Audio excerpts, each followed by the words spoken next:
The first time we arrived on Devon Island, we landed in this plane. The team was very small, we were just 4 people. And I was just completely taken aback by how Mars-like the whole landscape was. Especially when you're flying in, it looks just like a moon base. The land is desolate. We had to take 7 flights to get here. It's a really tough undertaking, but it's extremely fascinating. This is a place that is barren. Vast, intimidating. You're rambling through areas that are quite dangerous. It's isolated and remote and rocky, just like the surface of Mars is. I think someday there'll be humans walking on Mars, definitely. My guess is that the first people who land on Mars will say something to the effect, "Oh wow, this looks just like Devon Island, where we trained."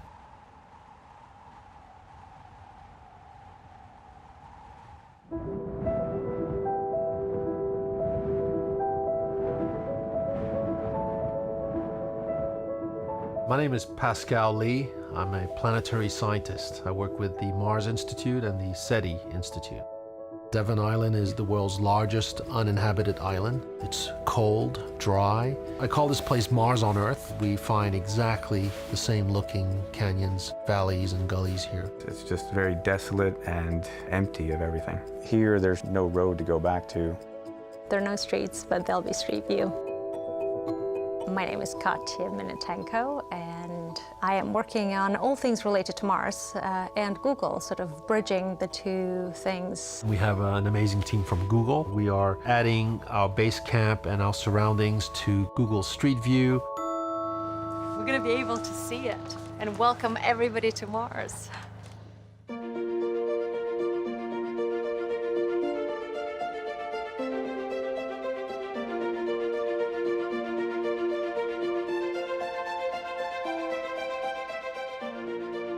I've been associated with Pascal ever since we began this project back in 1996. As camp manager, I'm responsible for the smooth running of camp and getting all of the equipment up and running and operating smoothly. So one of the first things I do when I get up in the morning is start the generators, start the water pump, and sometimes I cook breakfast. All right, dig in.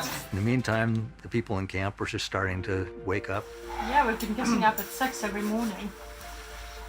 Steve and I and John. Wake up every morning, brush your teeth, give yourself a bath using baby wipes. You go to breakfast, you're constantly covered in many layers, you're wearing gloves. It is the high Arctic, so temperature is always down right around freezing. I've been helping out with the Humvees, working on those, and it's a new experience for me.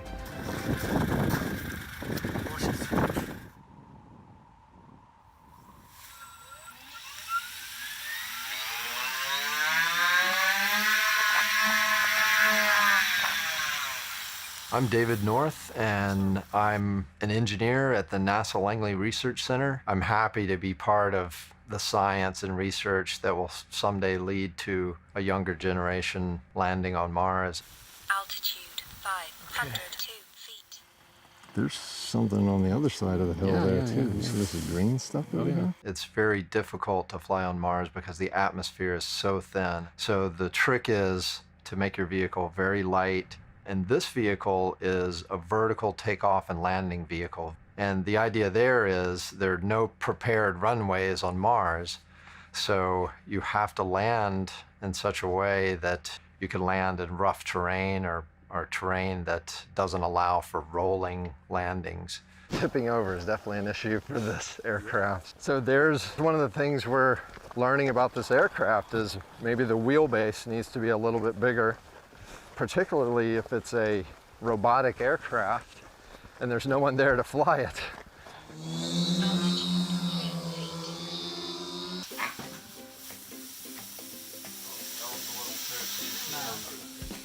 I bring my dog up here because he has a very specific role. We are in the Arctic. We're not at the top of the food chain. It's the polar bear that's at the top of the food chain. And so we have a dog here as part of our bear wildlife deterrent system. The hope is that my dog would be able to sniff out a bear and not attack it, but distract the bear and buy us a little more time. The science is only part one of our work. The other part is we're learning how to explore. Okay, so today we're going to Astronaut Canyon. It's spectacular, and it's really very similar in morphology to what we see on Mars. It takes about 2.5 hours to get there. I think this could be one of our panos for the Voyager story. We're going to be out on an ATV ride and heading far away from the habitat, and all around you, 360 degrees, you see nothing but rocks. So the way you would explore Mars is driving your ATV wearing a spacesuit, and while you're riding, you're connected to your reserves so that they will recharge the oxygen tanks and the batteries in your backpack. Your ATV would be a self-driving robot that would follow you in your exploration on foot.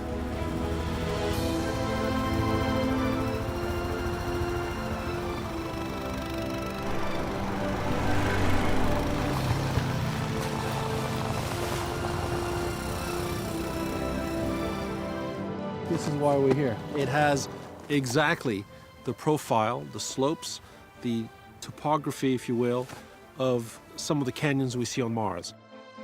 I am actually collecting 7 to 10 panoramas to create a Voyager story. It's not just spending money to build a rocket and train people and build hardware and fly to Mars with the fuel. It's the fact that this will galvanize an entire new generation of people to go into science. We're standing where no one has ever stood before.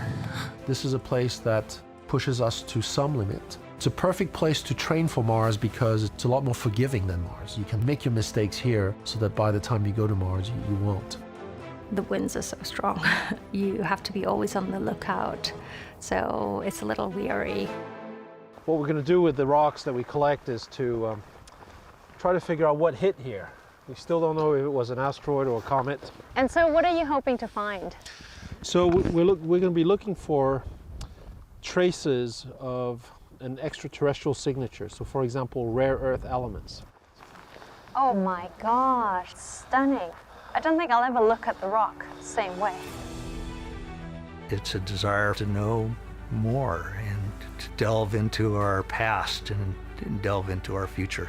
I think it matters for new people looking into either planetary geology or engineering. Studying space and astronomy opens up your mind. It's almost like traveling. You understand so much more about the physics that surround you in your everyday life. So this is one of the first generation concept suits for Mars. To go to Mars, you have to have a good spacesuit. And right now, we do not have a spacesuit that is going to be able to work on Mars.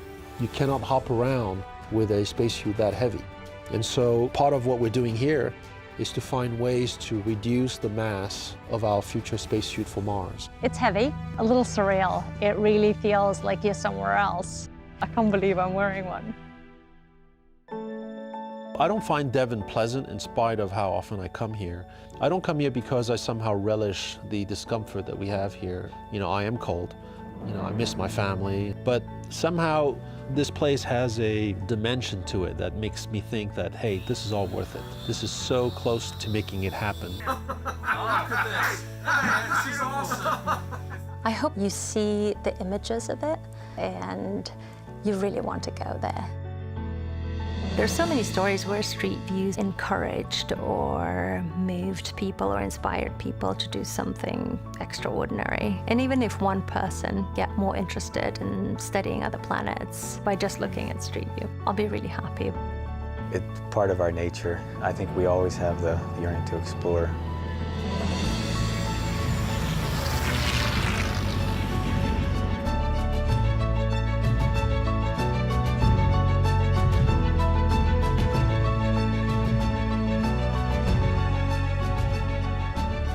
I think when we think about going to other planets or colonizing them, we tend to think, why would you want to go there? It's cold, it's rough. Well, that's the same thing the people in the old world said 400 years ago. But maybe 1,000 years from now, when people have colonized Mars, they'll think, well, this is normal. You know, I live on Mars. So what?